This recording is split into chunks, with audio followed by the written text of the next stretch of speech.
Eh bien bonjour à tous et à toutes et bienvenue dans cette nouvelle vidéo dans laquelle, première chose, je fais le placement de produit de ma propre marque, c'est-à-dire je vous invite à aller rejoindre mon compte Instagram, le lien est juste ici là dans la partie haute de la description parce qu'on n'est pas très nombreux sur Instagram comparé à combien on est sur YouTube.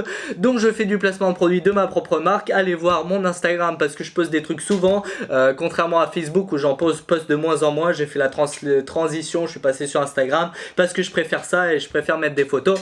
Enfin bref, deuxième chose, vous m'excuserez pour l'énorme faux raccord qu'il y a derrière vous parce que dans cette vidéo on va fabriquer donc la partie deck de la pimboard, parce qu'on va l'appeler la pimboard étant donné qu'elle va être pimpée avec des petites loupiottes du bass et tout. Enfin je vous en spoil pas plus, mais en tout cas on va faire donc le plateau de la board, on va fabriquer un moule, on va coller, on va assembler nous-mêmes et coller les différentes couches d'érable et tout que j'ai commandé sur internet. Enfin bref, on va faire le deck de la board et non la partie électronique parce que je tourne cette intro après avoir fini la board. D'ailleurs la voici. C'est ça que ça va donner une board bien pimp, bien incurvée. Vous allez voir à la fin de la vidéo, la fibre de carbone que vous voyez ici, ce n'est pas du tout de la fibre de carbone de petite bite. Wesh mec, ça va? Ça faisait longtemps hein? De petites biches, je voulais dire. Tu sais, Bambi là, la petite biche. Un peu fragile là, qui brode du gazon, t'as vu? Ouais, voilà, ouais. Bref, avant que Mr Strike m'interrompe sauvagement, je voulais vous dire que cette fibre de carbone, eh bien c'est de la vraie fibre de carbone au-dessus et en dessous et dedans, entre les couches, et non juste un autocollant de merde comme certains le font sur YouTube. Ils prennent leur planche pour faire genre qu'elle est carbonée, ils mettent une espèce de couche de plastoc peint forme fibre de carbone, ils disent ouais, I have a carbon fiber deck, you have que dalle. Bref, on va passer tout de suite à la construction. Définitivement pas la bonne taille.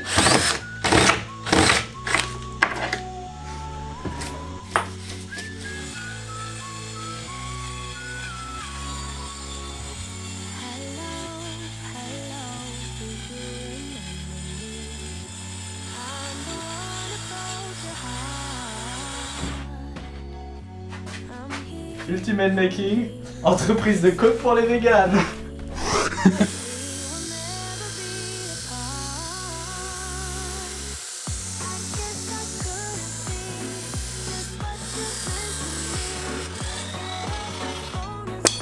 Ok, donc là ce qu'on a fait, c'est qu'on a découpé deux morceaux de planche, donc dans des portes de placard en fait récupérés dans la rue parce qu'on n'a pas de thune pour s'acheter du bois. Non, je rigole pas.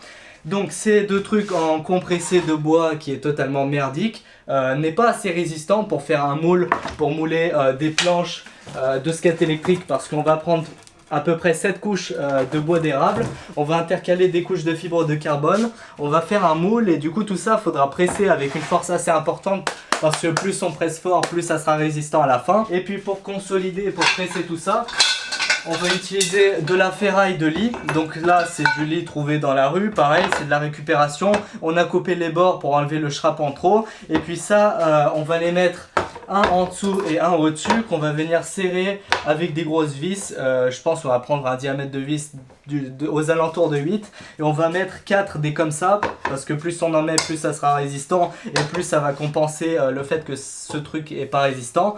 Et donc voilà ce qu'on va faire ensuite. On va mettre des petits tasseaux de bois qui vont nous servir à faire justement comme j'ai dit la forme concave de la planche.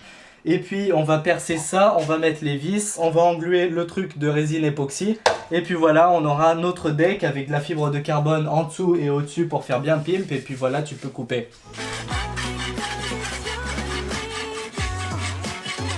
On va avoir l'impression que c'est la coupe la plus rapide de l'histoire en fait.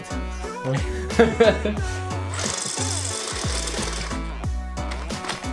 Oh fuck. Bah alors, Michel en galère. Donc là en fait on dilate les trous au fond et à l'étage pour arriver à du diamètre 10. Dis-moi, en parlant dilaté, il n'y a pas une petite blague de cul à faire? Non, franchement, aucune idée quoi. Dilaté. Oh putain.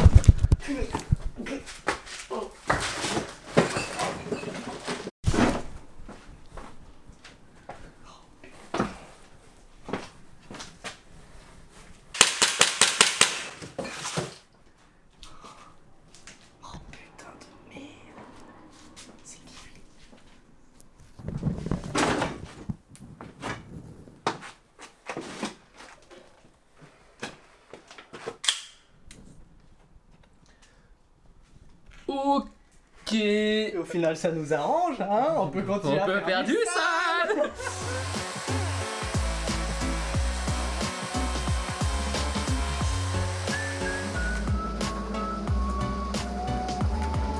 On a fini les espèces de serre-joints qui vont nous servir, donc les trucs en métal qui vont nous servir à presser les deux parties du moule ensemble. On a fait la partie concave du moule avec, donc avec des tasseaux en bois qu'on a poncés. Donc on a l'angle avec des petits biseaux, tout ça. Il nous reste à faire la partie convexe du moule avec d'autres tasseaux, mais avec la forme inverse du coup pour presser par-dessus.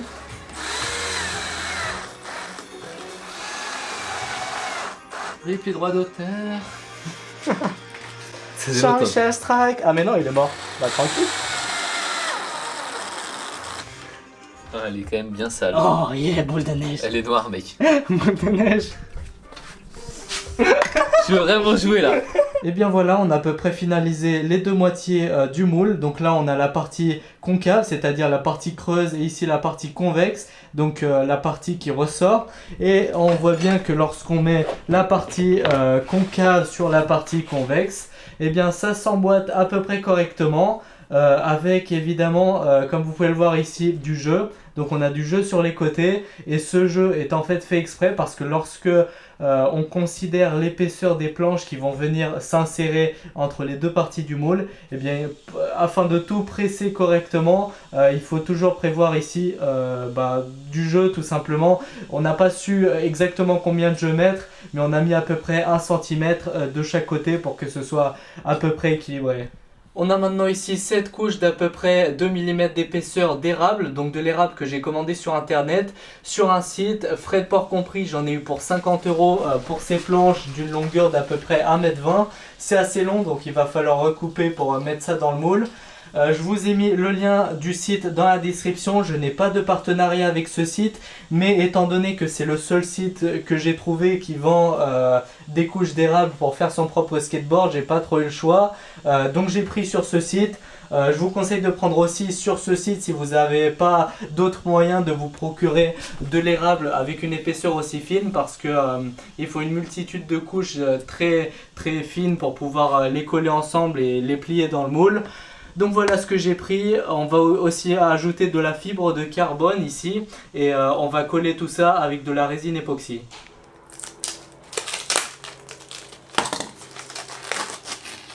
Donc là on peut voir que le bois est assez flexible, assez malléable, donc ça c'est une très bonne chose, parce que je redoutais en fait que le bois soit assez dur et que lorsqu'on le plie dans le moule, j'avais peur que ça fende les fibres, mais il faut croire qu'en fait ce bois est bien fait pour, et comme vous pouvez le voir, c'est un peu comme une feuille de papier, ça peut se plier un petit peu, bon sans forcer, sans partir dans les extrêmes, mais c'est des jolies couches qui sont assez faciles à manier.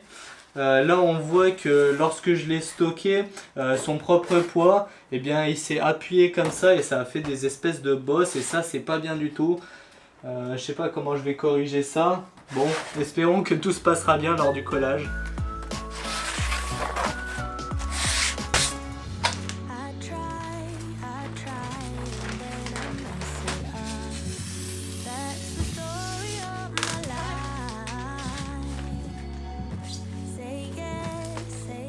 Donc là en fait ce que j'ai fait, c'est que j'ai pris mon moule et j'ai recouvert les deux parties du moule d'une couche de plastique, donc du plastique fin transparent qu'on achète à Carrefour pour recouvrir les livres. Vous savez, au collège et tout, on vous demande de couvrir les livres qui vous prêtent avec du plastique. Donc c'est ce plastique là tout simplement. Vous pouvez aussi utiliser du film plastique alimentaire, mais j'ai préféré utiliser ça parce que c'est un petit peu plus épais. Donc ça va tout simplement servir à ce que la résine qu'on va mettre par dessus le bois, la fibre de carbone et tout ça, à ce que la résine ne colle pas au moule et qu'on puisse démouler ça proprement, parce que normalement je suis pas 100% sûr de mon coup, mais normalement je sais que par mon expérience, la résine elle a du mal à coller tout ce qui est polymère. Donc les plastiques, elles n'aiment pas coller, donc c'est pour ça que si je mets une couche de plastique entre mon moule et mes couches à coller et ma résine, tout ça, normalement ça devrait pas, ce plastique ne devrait pas adhérer à la résine, et donc quand tout sera sec, on va prendre d'un côté et on va décoller ça proprement, et puis on aura une résine toute lisse. Donc voilà, j'espère que ça va fonctionner, j'espère que la résine va pas coller, et au pire si elle colle, bah tant pis, il y aura une couche de plastique en trop. Et donc ce qu'on va faire, c'est qu'on va tout d'abord mettre une couche de fibre de carbone qu'on va enduire de résine. Donc la couche d'en dessous et d'au-dessus, donc sur les extrémités, on va mettre de la fibre de carbone pour des questions d'esthétique tout simplement. Et puis à l'intérieur, on va mettre encore 2 couches de fibre de carbone, mais de façon totalement aléatoire. Alors tout d'abord, pour manipuler de la résine, ne pas choper le cancer. Comme moi les fois précédentes où je faisais ça sans les gants. Bon certes je faisais gaffe à pas m'en mettre sur les doigts. Mais quand même j'ai lu des articles comme quoi c'était pas mal cancer la résine. Donc mettez bien des gants. Alors première chose, on tare la balance. Donc la résine que j'utilise c'est la résine de chez Resine.pro. C'est une marque italienne. C'est un des plus grands fournisseurs européens je pense.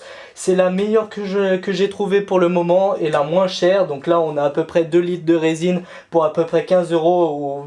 Ouais, un truc comme ça. Donc c'est vraiment très très rentable. Avant j'utilisais de la résine Banggood. Mais c'était de la résine importée puis réexportée.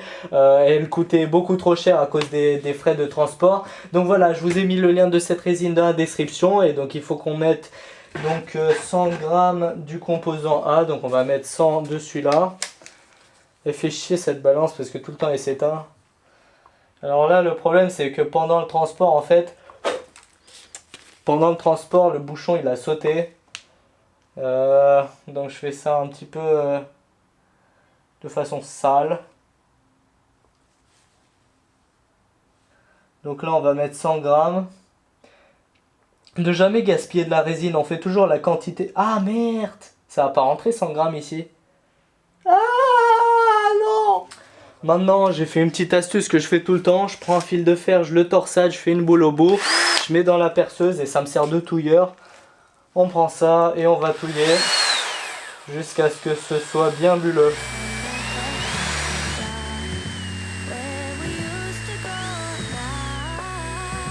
Et puis maintenant, pour avoir une couche de résine époxy en dessous de ma première couche de fibre de carbone, eh bien j'enduis tout simplement de résine avec un pinceau. Sachez-le, ce pinceau je l'ai suicidé. Il est un petit peu moche et tout et je l'ai déjà utilisé. Du coup tant pis, j'enduis avec. Il me faut bien un pinceau parce que de toute façon la résine elle va durcir et il va être complètement mort après. Donc c'est un pinceau pour une utilisation, donc vous foirez pas parce qu'après vous allez jeter des pinceaux pour rien et c'est un peu triste. Ensuite avec la fibre de carbone, il faut être hyper méticuleux parce que au moindre faux mouvement on peut lui faire un trou. Comme ici dans l'emballage, ça lui a fait un trou et ça c'est un peu moche. On peut lui faire perdre des fibres et tout, c'est extrêmement délicat comme truc. La fibre de carbone aussi, je vous ai mis le lien dans la description, vous inquiétez pas, tous les liens sont dans la description. Bon, c'est un petit peu moche, mais j'ai pas trop le choix. Voilà, première couche de mise, on va tout recouvrir de résine pour en coller les deux côtés. Et puis on va attaquer avec la première couche de bois en fait.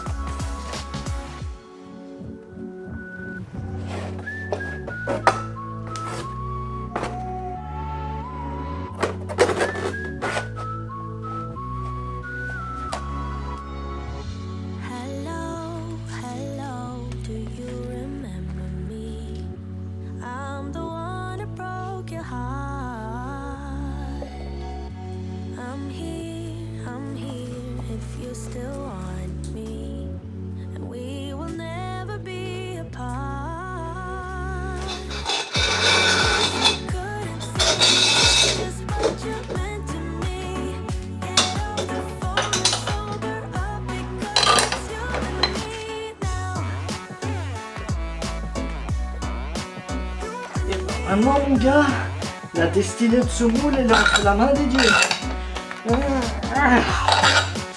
Il y a au moins 3 tonnes de pression en dessous de ça.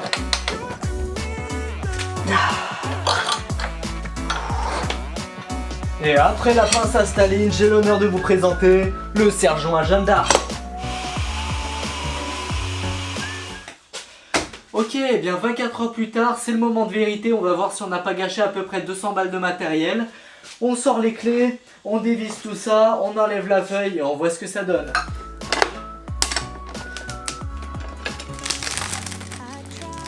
Décolle-toi, stop. Ah. Oh yes. Enfin, presque.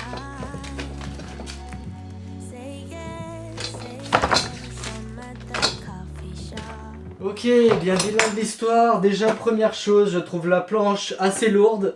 Je pense qu'elle aura très peu de flex parce que franchement, elle est vraiment elle a l'air vraiment extrêmement rigide. Ça, c'est un point négatif.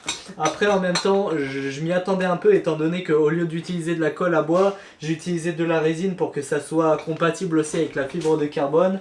Mais c'était peut-être une mauvaise idée, donc peut-être la meilleure idée pour avoir du flex ce serait de prendre seulement des couches de bois et coller avec de la colle à bois et non de la résine, parce que la résine ça plastifie, ça rend les trucs extrêmement rigides. Donc voilà la première constatation. La deuxième, c'est que une bonne chose, en fait c'est une bonne chose parce que le plastique s'est décollé parfaitement, super bien, et ça a laissé une surface lisse et vraiment agréable. Par contre, elle a quelques imperfections, donc il faudra, je pense, passer à la ponceuse à ruban et remettre, comme si on vernissait en fait, on remettrait une petite couche de résine au-dessus et en dessous, enfin de chaque côté de la planche. Mais je pense que la première chose, c'est qu'on va découper la forme et après on va vernir avec de la résine les zones qui sont donc pas complètement immergées. Là on voit la fibre de carbone, elle est à l'air ici de ce côté là parce que la planche était donc vers le... En fait elle était orientée avec cette partie vers le bas, du coup il y a des bulles qui se sont créées. C'est pas parfait mais c'est pas un fail. Ça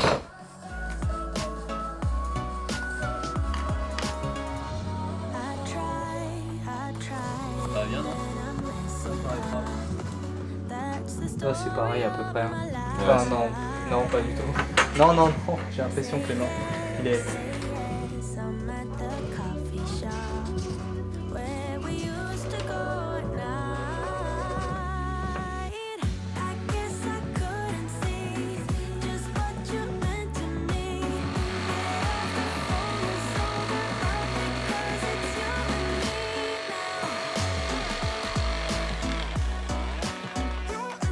Ça Snoop Dogg quand même. Bon, par rapport à tout à l'heure, c'est rien.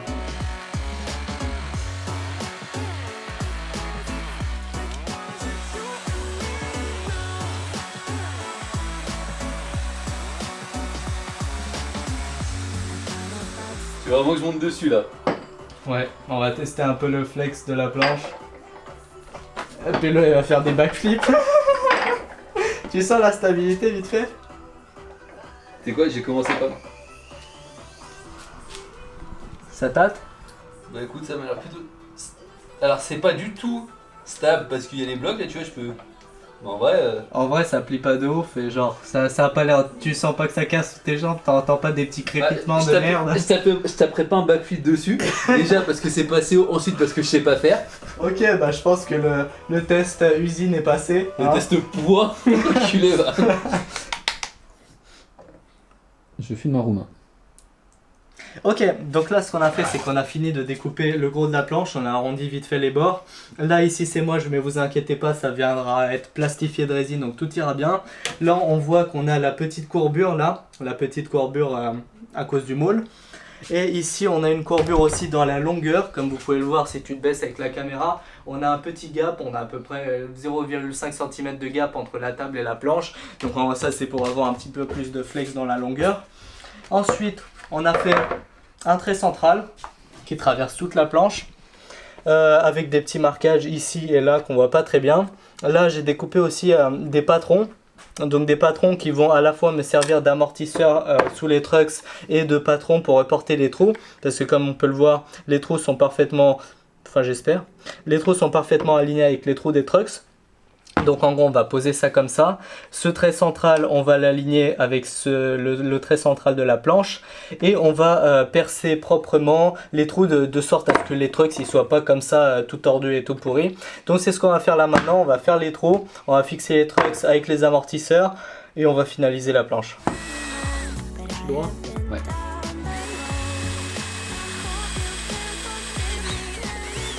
Ce qui est bien c'est que le forêt il perce bien. En fait, on aurait dû percer par l'autre côté. Ça a déchiré ? Je sais pas. Non. Bon bah alors c'est bon. Waouh, ce genre de forêt il perce tellement bien.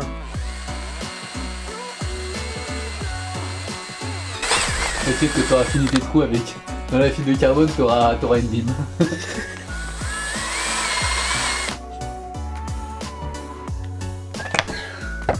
Il doit plus bouger. Serre un peu plus. Non. D'accord. Quoi? Ok.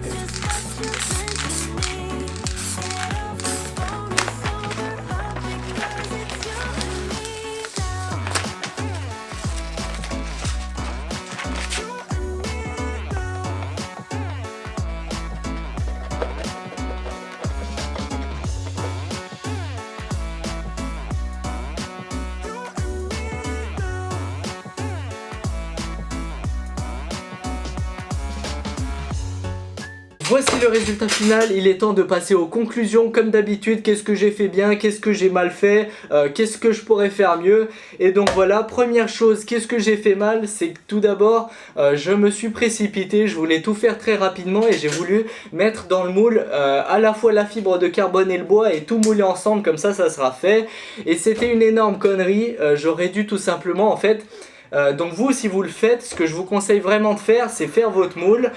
Moulez donc seulement le bois et dès que votre bois est moulé, vous avez coupé la forme à peu près que vous voulez, ou non, même pas. Dès que votre bois est moulé, vous enduisez une couche de résine au-dessus et en dessous et vous mettez ensuite, vous étalez la fibre de carbone, vous mettez ça proprement et vous la collez bien au bois. Parce que moi, ce que j'ai fait, c'est que en fait, la fibre de carbone, vous savez, elle est beaucoup plus flexible et étant donné que mon moule n'était pas parfait, il était fait complètement à l'arrache avec des chutes de bois, des trucs comme ça, c'était pas un truc fait proprement. Et bien la fibre de carbone elle a plus suivi la forme de mon moule que la forme de mes planches. Les planches elles sont plus rigides donc elles ont pris une forme en fait plus arrondie, plus machin truc, alors que vous voyez que la fibre de carbone il y a encore des imperfections ici, elle a suivi les creux de mon moule. Et donc voilà, et surtout en dessous on voit bien que c'est sur les côtés c'est imparfait étant donné que l'angle de mon moule était assez bim bim assez brutal. Les planches elles étant donné qu'elles sont plus rigides elles ont fait un arrondi, mais la fibre de carbone elle a vraiment suivi l'angle et ici vous voyez qu'on voit un angle en fait de la fibre de carbone. Donc ça c'était une grosse connerie, j'aurais pas dû me précipiter et mettre la fibre de carbone une fois que le bois était sec et une fois que je l'ai sorti du moule. Donc voilà, si vous le faites, mettez toujours la fibre de carbone dès que tout est sec et à la fin au dernier moment, comme ça elle va s'appliquer de façon régulière sur votre bois et ça va faire parfait machallah. Deuxième chose, je n'avais pas de...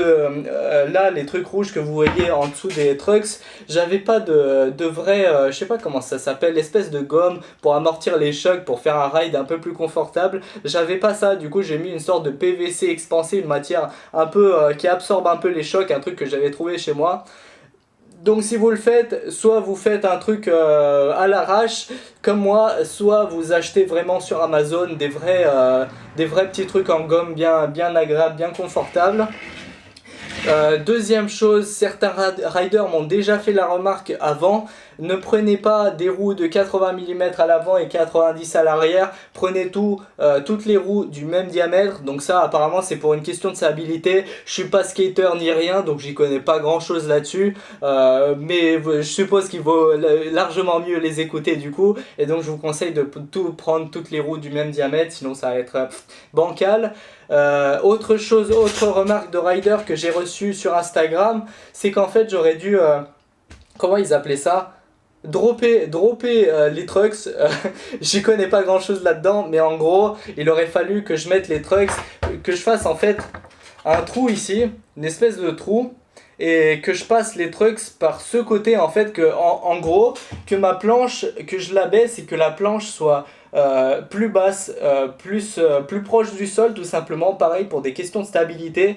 Après moi certes j'aurais pu le faire mais j'avais pas envie de le faire tout simplement parce que ici vous voyez moi j'aurai de l'électronique, ça sera bourré d'électronique, et mes boîtes auront une taille assez conséquente, c'est à dire j'aurai 5,5 mm d'épaisseur en plus, donc si je droppais les trucks je perdais pas mal de centimètres et en gros mes composants électroniques et mes boîtes auraient de grandes chances de râper le sol, et ça c'est quelque chose à ne pas faire. Du coup j'ai préféré ne pas modifier et laisser les trucs comme ça j'ai plus d'espace en dessous, si je me prends un choc la planche elle plie un peu et au final elle touche le sol, je voulais pas bousiller mon électronique. Donc voilà la raison pourquoi j'ai pas droppé les trucs comme disent les riders. Et dernière chose, une bonne chose finalement. Je vous ai dit quoi tout à l'heure? Je vous ai dit que je trouve la planche assez rigide et qu'elle a pas de flex. Je me suis complètement trompé, j'ai testé ça à la main et forcément à la main ça paraît rigide. Mais quand on monte dessus, quand Johan est monté dessus, bref, quand on monte dessus, on sent qu'il y a... Vous voyez, en vrai il y a du flex et il n'y a pas de souci là-dessus. La planche est très agréable et pas toute molle justement, et c'est une bonne chose parce que sinon quand on monte dessus ça va plier et l'électronique va toucher par terre, mais elle n'est pas non plus rigide. Donc en gros moi je trouve que ça me convient très bien. On peut très bien coller les couches avec de la résine époxy sans qu'elle soit spécialement rigide. Et puis dernière chose, comme vous pouvez le voir, j'aurais pu peut-être améliorer un peu la surface. La résine elle m'a joué un peu des tours, c'est-à-dire que elle a, je sais pas, il y a des zones un peu plus épaisses que d'autres, c'est la planéité de la planche qu'elle a pas trop aimé. J'aurais mieux fait de passer un coup de ponceuse ici et relustrer tout ça pour rendre ça parfaitement lisse. Mais franchement c'est un travail de fou et j'avais plus de bande de ruban ni rien. Pour lisser une surface aussi grande, ça aurait pas été cool à faire du tout. Du coup je laisse comme ça, c'est un petit peu, bon c'est lisse mais il y a un petit peu des bosses, des creux. Ça se voit pas trop, franchement c'est pas dégueulasse non plus. Donc au final je suis très satisfait parce que ça aurait pu être un échec total. Imaginez mon moule n'aurait pas assez pressé ou la planche elle aurait commencé à se délaminer. N'hésitez pas quand vous faites le collage à la résine époxy, mettez-en la dose. S'il y a un peu de résine époxy qui dépasse sur les bords, c'est plutôt bon signe, ça veut dire qu'il y en a assez pour qu'elle se permette de dépasser, parce que vous savez le bois a tendance à boire un peu la résine. Ça veut dire qu'en gros vous en mettez une couche et 1 minute, 2 minutes après le bois a bu un peu et du coup il reste pas assez en surface pour coller les planches entre elles. Donc n'hésitez pas à tartiner, mettez-en un petit peu la dose, pressez tout ça et vous allez voir que le résultat va être pas mal. Franchement j'en suis assez content, ça aurait pu être un fait comme je vous l'ai dit. Voilà, j'espère que cette vidéo vous aura plu. On se rejoint très bientôt pour le nouvel épisode sur la partie électronique. Et la dernière partie, ça sera seulement des tests, des vidéos stylées, je pense des plans drone, des trucs comme ça. Il y aura seulement 2 parties là-dessus, donc la planche et l'électronique. Et sur ce, je vous laisse. Défoncez les commentaires, défoncez les likes comme jamais si ça vous a plu. Rejoignez-moi sur Instagram et sur ce, je vous dis à très bientôt pour de nouvelles vidéos. Ciao! Bon, eh bien il s'avère que monsieur Cyril 80L a trouvé le pendu avec seulement 2 lettres. Eh bien en effet c'était Janice Griffith. Mais maintenant mon pote, la dernière fois t'as trouvé en 5 secondes. Mais là mon pote, si tu trouves en 5 secondes, eh bien on va te juger.